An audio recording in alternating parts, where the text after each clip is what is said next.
พี่น้องป้าดคอยอ่อนซ้อน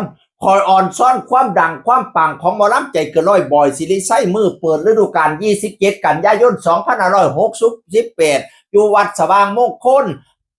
บ้านขามเดียงตำบลโนนสะเบงอำเภอกันทรวิชัยจังหวัดมหาสารคามป้า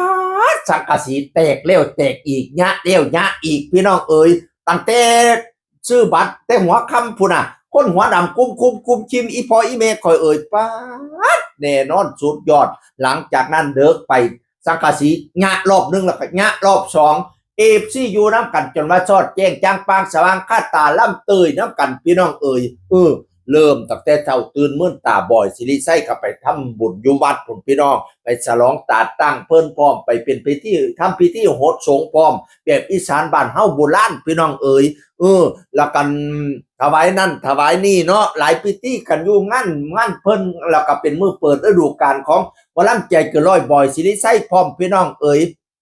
จากนั้นแล้วก็บ่ายเจ้าที่เจ้าฐานเนาะช่วงนี้ฟ้าฝนมันบ่อำนวยกันปานใดแต่ก็โชคดีอยู่วันที่27ฟ้าขาวดาวแจ้งพี่น้องเอ๋ยบ่มีอุปสรรคเพิ่น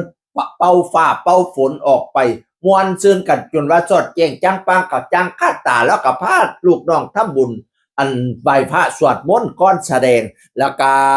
แจกขวัญถุงตัวแจกขวัญถุงให้ลูกน้องให้เป็นขวัญถุงเอิ้นทรัพย์เอิ้นเงินเข้ามาหลายๆเอิ้น FC เข้ามาหลายๆให้เพิ่นฮักเพิ่นหอมเพิ่นส้มนิยมส้มชอบย่ำขึ้นห้านกระโดดเด่นเว้นทั้งเวทีให้มีแต่คนฮักคนส้มนิยมส้มชอบตัวมาไล่ขาล้นข้อล้นแขนแฟนๆก็แตกมาโคบพี่น้องเอ้ยจักบ่โคบแหมสังกะสีจนแตกก็ยังว่าโอ้ยสุดยอดพี่น้องเอ้ยตั้งแต่คนเข้ากลุ่มเด้อ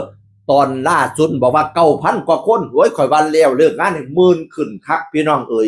เจ้าไล่เบิ่งโลดไล่เพิ่น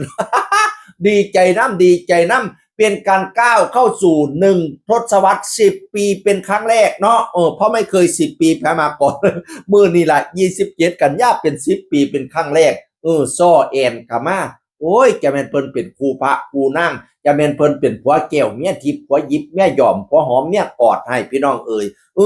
ซื่นส้มอยู่บัดมาอยู่น้ำกันจะแม่นเบิดเพิ่นฮู้เฮียงเลียงเหลี่ยมบ่มีผู้ใดสิฮู้เฮียงเกินคู่นี้แล้วหรือมีคู่ใดเกินกว่านี้บ่พี่น้องเอ่ยฮักกันเพ่งกันเด้อรักษาวัฒนธรรมประเพณีอีสานบ้านเฮาซอยกันสืบห้อยตาว่าห้อยปูไว้บ่ให้ติ่มตายมาได้ศูนย์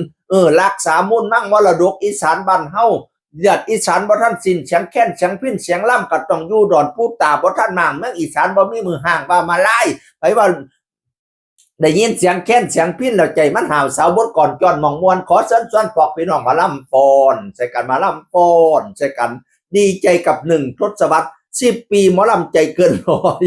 เสียงอื่นคนเก่าเว้าสู่ฟังสวัสดีครับ